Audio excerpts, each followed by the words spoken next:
प्रकृति मुफ्त में हवा बेशकीमती देती है, सांस लेने को जिंदा रहने का आधार देती है।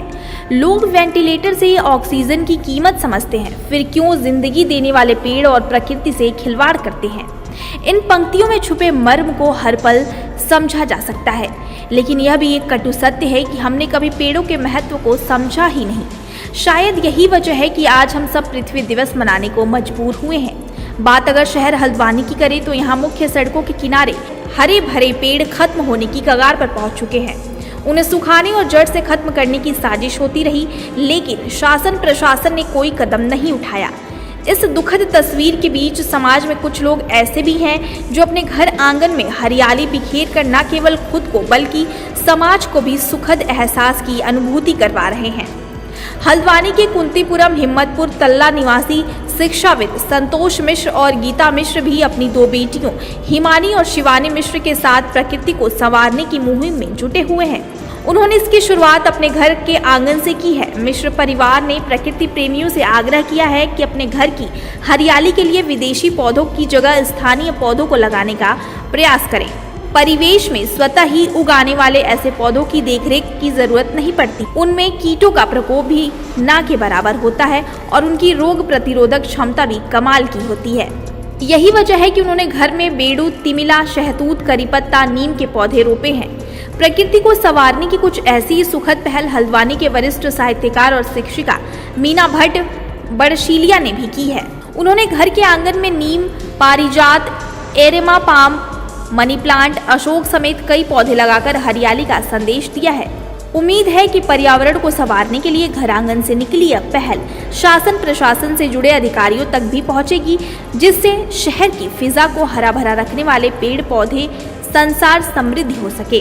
तभी सही मायनों में पृथ्वी दिवस भी सफल हो पाएगा। हमने ये सारे पौधे लगाए आज। ये नीम है, ये तिमला है और ये बेडू है, ये करी पत्ता है, ये सहतूत है, जामुन है, एलोवेल है और ये करी पत्ता है। ये सारे स्थानीय पौधे हैं। इनकी देखभाल भी बहुत ज़्यादा नहीं करनी पड़ती, काफ़ी आसानी से लग जाते हैं और पूरे वर्ष भर हरे भरे बने रहते हैं। इनकी छाया और इनकी पत्तियाँ बहुत ही सुकून और आनंद और इनके फल को पशु पक्षी चिड़िया बहुत ही चाव से खाती हैं, इसलिए हमें ये पौधे अवश्य लगाना चाहिए। इस पृथ्वी पर रहने का हम सभी को दायित्व निभाना चाहिए। पृथ्वी दिवस की शुरुआत इसलिए की गई थी ताकि राजनीतिक स्तर पर नीति निर्माता एनवायरनमेंट फ्रेंडली पॉलिसीज़ बनाएं, जिससे कि डेवलपमेंट हो तो नेचर को ध्यान में रखते हुए हो। इन पॉलिसीज़ की ज़रूरत धरती को नहीं, हमें ज़्यादा। हम कह तो सकते हैं कि save earth, save our planet, लेकिन धरती को बचाव की ज़रूरत नहीं है, बचाव की ज़रूरत हमें है। अमृत विचार के पाठकों को मेरा नमस्कार। आज हम लोग विश्व पृथ्वी दिवस मना रहे हैं, 22 अप्रैल का दिन।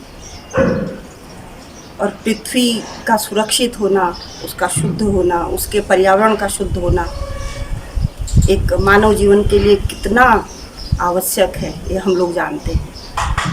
और पृथ्वी दिवस हम तभी हमें मनाना चाहिए कि हम उसकी देखभाल करें। हर व्यक्ति अपने प्रयासों से उसको हरा भरा रखे और दोहन ना हो, जंगलों का दोहन ना हो।